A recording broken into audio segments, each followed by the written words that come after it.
زنی که با ره خورشید می آید، به دل صد شعله از امید می آید. ظفر را می کند باور که فردا را درخشی اختری اسپید می آید.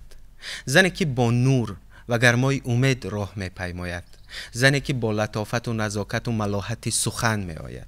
زنی که با محبت شعر می گوید. زنی که مثل سخنهاش زیباست.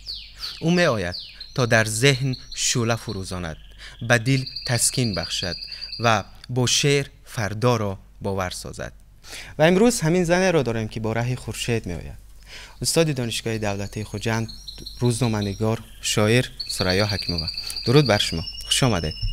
صبح نو، آغاز روز نو، صبح یکشنبه شما خوش. تشکر، صبح شما هم بخیر باد.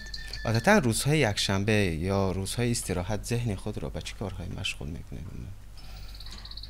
روزهای یکشنبه من کاملا زن خانه هستم و با کارهای خانه مشغول هستم. از آن سبب که بسیار تمام هفته در کار هستیم، بسیار میبینیم. برای همین هم روز یکشنبه روز خانه است. بهترین. استاد گلرخسار میگن که عزیزم، شعر من فرزند عشق توست، بمیرم از عذاب درد تولیدش. بسیار میخواستم از همین فرزندی، از تولد همین فرزندتان کم صحبت کنیم. زنی که با ره خورشید میآید، چگونه تولید شد، چگونه روی چاپ آمد و چرا محض با همین عنوان زنی که با ره خورشید میآید؟ به تازگی در سال 2025 به نشر رسید این کتاب و شعرهای 2 سال آخر در نوشته ما در بر میگیرد و این کتاب سلسله شعرهای هست که در جای نشر نشدن. اکثرا مثلا شما آگاهی دارید که من در فیسبوک هم صفحه خودم دارم و اون پیش میبرم و در آنجا شعرهای نوی خودم هر چند وقت میگذارم. اما این کتاب حاصل ایجاد 2 ساله است و بیشتر آن در صحیفه های اینترنتی نشر نشدن. برای چیز زنی که با ره خورشید می آید و قبلا ما مجموعه شعرها ما با نام دست به دست آرزو، ولس سپید آفتاب به نشر رسانده بودیم در همین خوجند و وقتی که در انتخاب نام نوبتی ما فکر کردیم، من فکر کردم که همین نام بیشتر به محتوای شعرهایی که در اینجا جا شدن سازگار می آید، برای آن که در این پر عشق، پر امید، پر آرزو و پر آفتاب است که احساسهای یک زنی هست که به زندگی واقعا زیبا باور دارد و تلاش می‌ورزد.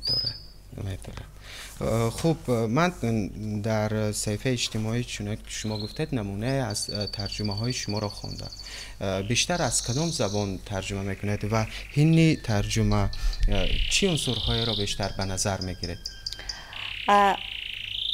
آن زبانی که من خوب میدونم زبان روسی است و بنابراین هم من از زبان روسی به زبان تاجیکی ترجمه میکنم و گاهی از زبان تاجیکی به زبان روسی، ولی بیشتری وقت از روسی به تاجیکی شعرها را ترجمه میکنم.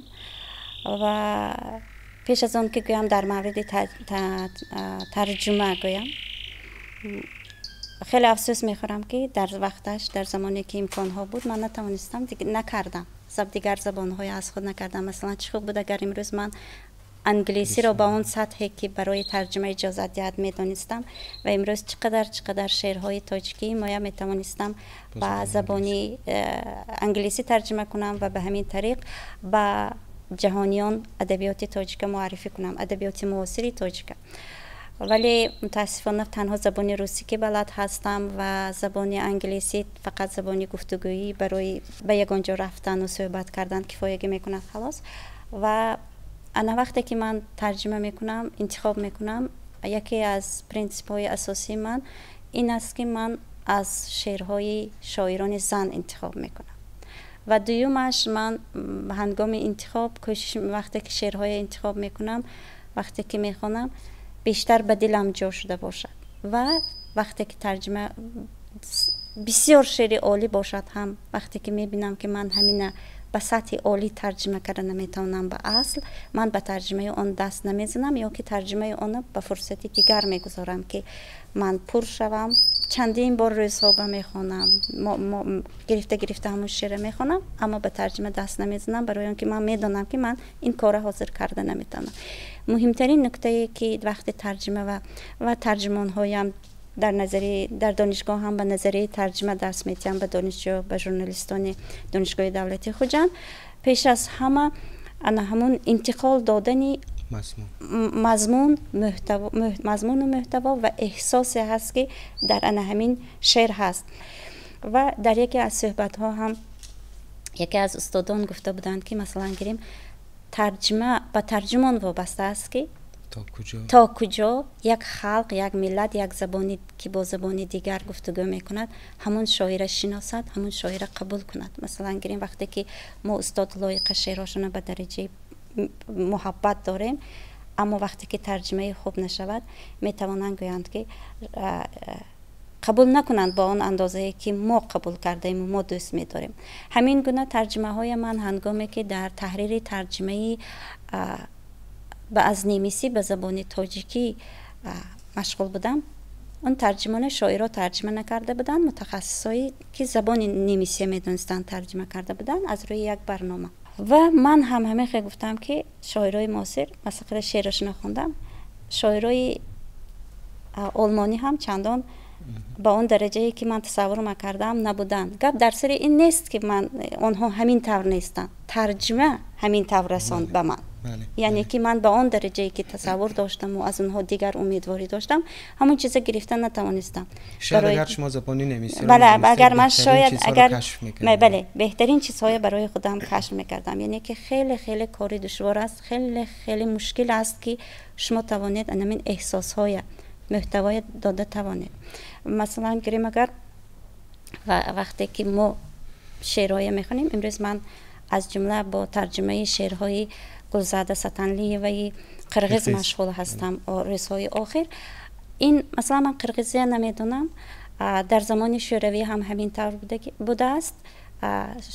اون کس شعراشونه تحت لفظی زیر هر کلمه و یعنی که محتواش به زبان روسی ترجمه میکند که یعنی که محتوایش چه شما از ترجمه یعنی که من از ترجمه میکنم. یعنی که اون کس محتوای به من به زبان روسی نمیگن پستراچنی перевод، یعنی که هم زیر سطر перевод میکنم، من از اون گرفته ترجمه میکنم. برای همین هم یک دو نفر شاگردای خودم از جمله مدینه قادره و که امروز در بخش زبانی روسی دانشگاه دولتی خوجند تحصیل میکنه و خودش هم شعر میگوید، در راه همین ترجمه راه سپار کرده ایستادم که با ترجمه مشغول شود. بیشتری برای آن که امروز جهانیان به از خودمو درک دادن فقط با واسطه زبان است. خب حالا برمیگردیم سر اون موضوعی که شما اکثر شاعران زن را انتخاب کردید و اکثر شعرهای شما هم از نام یک زن سروده میشوند. این تاثیر از ترجمه های شما است یا این سبک خود شما است که مثلا به قول شعری زنانه میگویی؟ وقتی که من به ادبیات نو وارد میشدم، در یک صحبت استاد رحمتزاد گفتن که اون چیزی که به ادبیات ما امروز نمیرسد شعر زنانه است.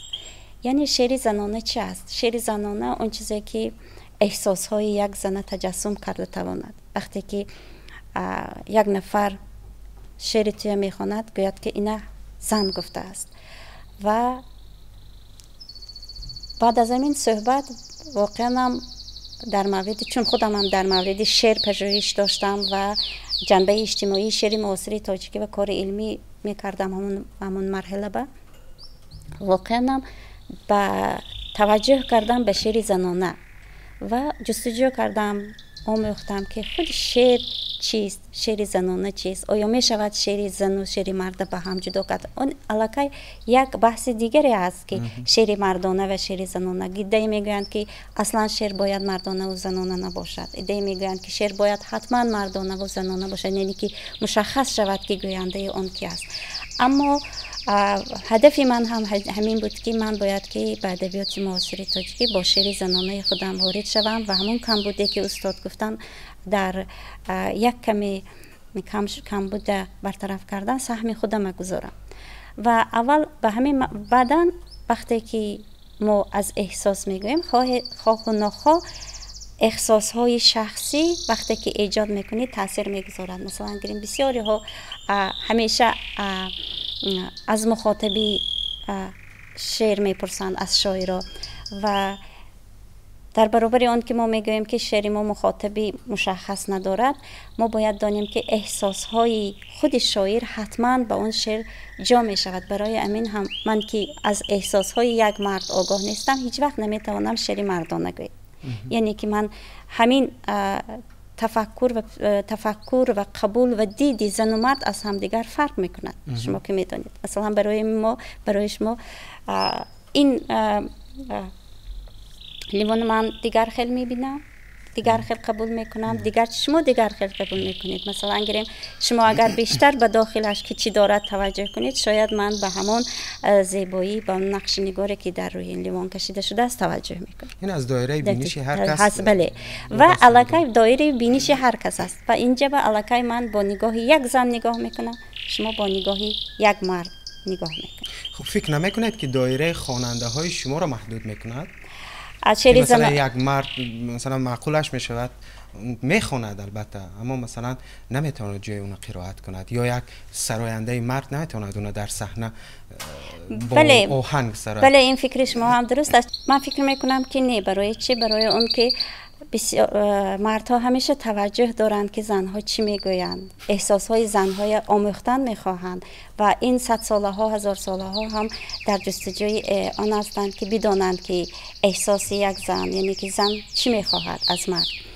و در مورد آن که شما گفتید که دایره خواننده های محدود میکند یا نه، البته مثلا گریم بسیار حافظ ها هم به من مراجعت میکنند که همین غزلتان یا همین شعرتان بسیار بسیار پسند آمد و من همچون مرد اینا خوانده نمیتونم. میشد همون بیت هایی که زنانه است اونا مردانه کنید گفتم مراجعت میکنند یا بسیار میگوین که همین شعرهای شما بسیار من پسند و خوانده نمیتونم ده من مرد میگویم و این به من در برابر اون که ذوق میبخشد بسیار خوشحال هستم که یعنی که من از عهده مقصدی که پیش خودم گذاشتم که به ادبیات تاجیک شعر زنانه پیشنهاد کنم برآمده ایستادم و من فکر میکنم که مشاهده های من نشان میدهد که امروز صفحه زنهایی که شعرهای مرا میخوانند در صفحه های اجتماعی صفحه فیسبوک زیاد شده ایستادن، پیشتر زنها کم میخوندن. یعنی که علاقه زنها درک کرده ایستادن، احساس کرده ایستادن که شعر برای آنها است، شعر آنها است. یعنی من فکر نمی کنم که بله و بسیار هم با پیام های خصوصی می نویسند که چخیل شما احساس من درک کردید، این شعر می خونم گویا که من گفته باشم و این به من یک نیرو می دهد که واقعا من توانسته ایستادم که یک دلی زنه برای جهانیان بگویم که یک زن چی می خواهد. و حتی مردها هم مشاهده کرده ایستادم همون قسمتی که زنانه است نمیخوانن اما قسمت دیگراش خوانده ایستادن یا کپی کرده است میگذارن میگن که عیناً همون گفته هایی که مثلا ما بیشتر در اویله میشه یا همون نازو کرشمه و من ایدن همون شیرینی هایی که یک خانم طریقه وای به من گفته بود که هر بار شما غزل یا یک شعر میمانید حتما شوهرم اونو میگیرد کپی میکنه تو برای من میفرستد که انا برای تو با یک تحفه دیگر. شما ببینید معلومه که در شعرهاتون ما بیشتر یک همبستگی زیبای میانی درد و امید میبینید. شما این رو چگونه به هم میپیوندید؟ اگر در یاد داشته باشید 7 سال قبلا بود در یک صحبتی که با صحبت صاحب دلان بود با هم داشتیم، بله همراه داشتیم. شما با من سوال کرده بودید که چی به قدر شعرهاتون درد و ناامید و خودتون اینقدر زنده دل و همیشه خندان و اما شعرهاتون غم و درد بسیار دارد. اگر گوییم که بعد از همون صحبت واقعا هم در مورد همین ایراد تا جای اندیشه کردم و واقعا هم درست گفته بودید که واقعا هم درد اندوه زیاد است و بعد از همون به خلاصه آمدم که باید شعر بعد از اونی که آموختم دیدم، چون که ما باید هر روز آموزیم، هر روز خوانیم. وقتی که شاعر و هر نفره نوبست از اون که از خواندن باز میماند، از فکر کردن باز میماند، از اندیشه کردن، از خلاصه برآوردن باز میماند و همین یک خلاصه های زندگی من تغییر یافت و بیشتر به امید، باوری، خوشنودی، خوشبختی توجه کردم که واقعا با ناله و گریه و درد و اندوه نمی شود یک زندگی زیبای ساخت. نوبست از آنی که چگونه ما زندگی میکنیم، چی امتحان‌های پیش راه میباید و چگونه باید آن تحمل کنیم. ما باید زندگی کنیم. از زندگی تنها با روحیه خوب، با امید، با باور، با صداقت پیش می رود. ما البته تا شب را نآید، تا شب را نبینیم به قدر صبح نمی رسیم.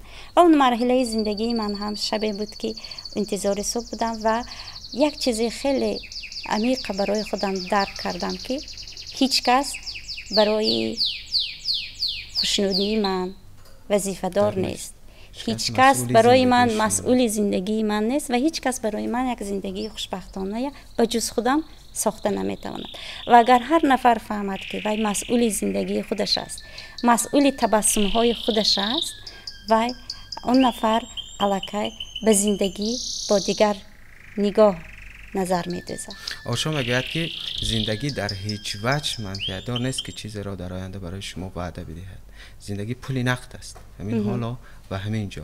در بعضی از شعرهاتون احساس می‌شود که شما در برابر خیانت، جدایی، بی‌وفایی با یک صدای استوار و سخت هم دارید. امید، آیا رنج جزئی جدا نشونده از حیات ما است؟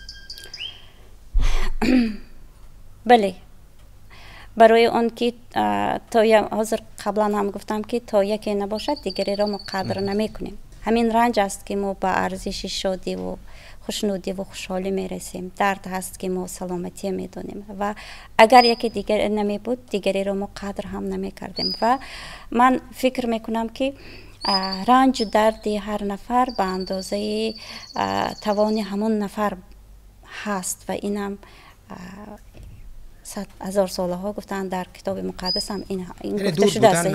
یعنی هیچ وقت دور بودن نمی شود و ما باید قبول کرد و همه حقیقت قبول کرد که بدون رنج هیچ وقت نمی شود زندگی کرد. وقتی که ما همین حقیقت درک میکنیم آسان می شود. آیا دوست داشتن آسان تر است یا اینکه نفرت کردن آسان تر؟ اگر البته که نفرت کردن آسان تر است تا دوست داشتن، اما اینجا یک چیزی دیگر هم، یک رشته باریک هم هست که باید در اینجا بررسی شود که میگویند که از دوست داشتن تا نفرت ورزیدن یک قدم راه است و همین یک قدم تا کجا اندازه میگیرد با تینت هر یک نفر ما وابسته است. مثلا گیریم از نفرت ورزیدن آسان تر است، اما نفرت را به عشق تبدیل دادنم آسان تر است. یعنی که نفرت به دوستداری، به محبت تبدیل یافتنش هم آسان تر است و خوشبختانه برد انسانیت هم همین است که نفرت را میتوان ساده به محبت تبدیل داد. اگر سرنوشت زندگی خودتان رو میدونستید تغییرش میدادید؟ نه، برای آن که در حیات من هر چیزی که بود من تجربه بود. من این مرحله های حیات اگر نمیگذراندم به این اندیش، به این خلاصه های زندگی، به این نتیجه گیری ها و به این باورهای خودم نمی رسیدم. یعنی که اون چیزی که هست راضیم و هیچگاه پشیمان نیستم. زینف تکرار سازم اون هم از صف و خطای خیش و امیده که دیگر در محبت به خطا باشم. فقط دوستات لایق. آیا بیشتر از اون سهمی که به جامعه پس میدهید از جامعه میگیرید؟ زندگی داد و گرفته است، همیشه داد و گرفته است و من فکر میکنم که چه اندازه دهی همان اندازه میگیری.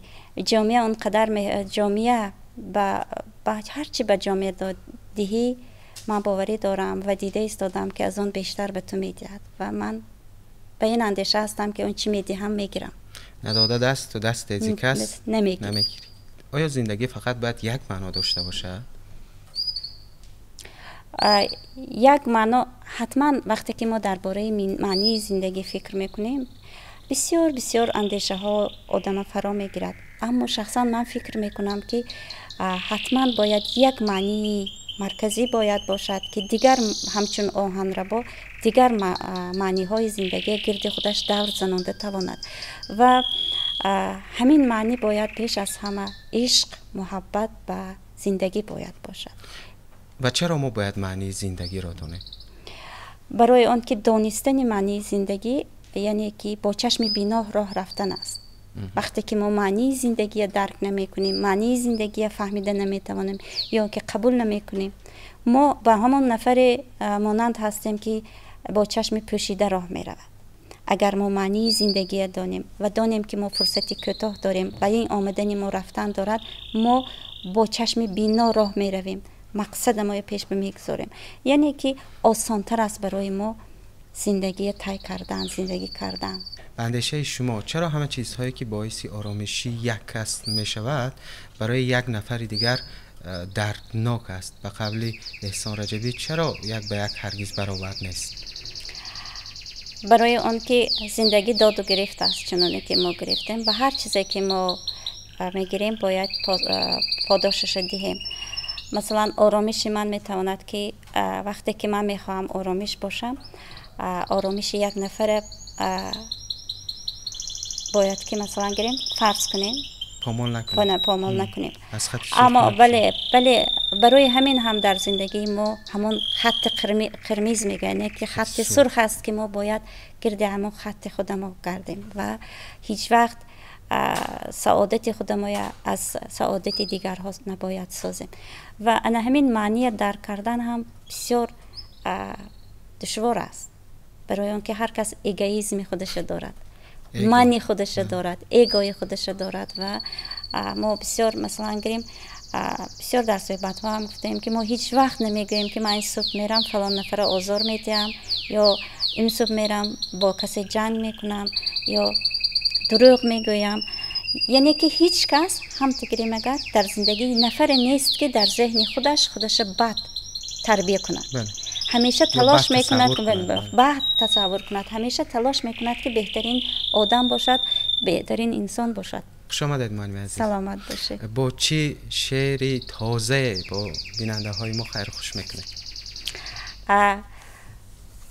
با شعری تازه نیست، شعرهای تازه ما همیشه طریق شبکه بر شما میگذارم. یک شعری دوست داشته خودم میخوانم براتون خوانم. باشه. می شود اندیشه نغز تو را از دل پرشور خود بیرون کنم، در میان آتش پرسوز عشق تا بخیر این سینه را داغون کنم. می شود گیرم زیادت تایم اوت تا بی آسایم ز جبر لحظه ها، تا بدانم زندگی بی تو چی است، تا کنم پیدا من از تو خویش را. می شود پرسم ز فند چشم ها، بی وفا بودن به او آموخت کی، تا بسوزم گرم و خاکستر شوم، با جدایی آتش افروخت کی. می شود پرسم ز تو باری دیگر، زندگی را هست فردایش گمان، بر چه کار آید غرور ناضرور، تو همین حالا کنار من بمان. سلامت باشید. خوش آمده. سلامت. دوستان عزیز، صحبت داشتیم با یک نفر شاعر، روزنامه‌نگار، استاد دانشگاه دولتی خوجند، ثریا حکیم‌آوا. بخش‌های دیگری برنامه ما در پیش است، ما را همراه باشید.